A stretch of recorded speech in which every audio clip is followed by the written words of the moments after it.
Hello everyone and welcome back to my channel, Edmond Mendaros.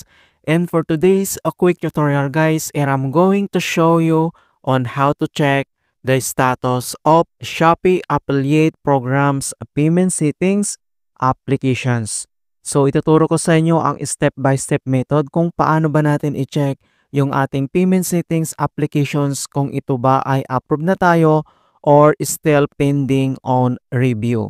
Kaya stay tuned ka lang para malaman ang step-by-step method nito at start na natin. So, ang next step ay kailangan mo lang i-login ang iyong Shopee accounts dito sa ating Shopee applications. So, i-click lang natin yan. And dito lang sa ating Shopee applications, so dito lang sa baba ay kailangan mo lang i-select dito yung Me. Ito yung Me tab or yung ating profile account. So, i-click mo lang yan. And next step ay, so dito sa ating homepage ng ating profile account dito sa Shopee, ay kailangan mo lang mag-scroll down and kailangan mo lang i-select dito yung affiliate program. So itap mo lang tong affiliate program. And once nandito na tayo sa ating affiliate program dito sa Shopee, dito lang sa baba ay kailangan mo lang i-select dito yung account. So itap mo lang yan. And next step, so dito lang sa top right corner ng ating account, so makikita mo dito yung icon settings. So kailangan mo lang i-click yan.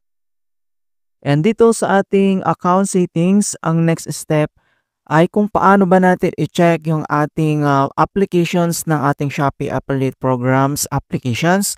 So kailangan mo lang i-select dito yung payment settings. Ito siya. So i-click mo lang yan. And then makikita mo na dito yung ating applications. So still pending on review yung ating payment application. So almost 1 week na rin ito. So matagal pala mag-approve si Shopee. So nandito lahat yung informations or yung details na nilagay natin yung applications. Ayan. So makikita mo lahat dito.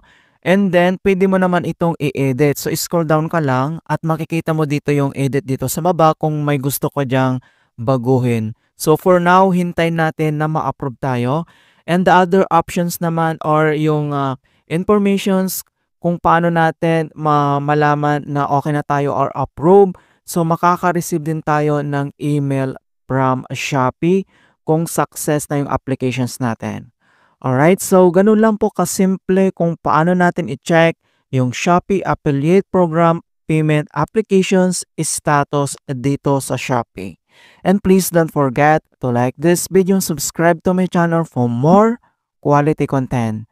Thank you guys and see you in my next tutorial.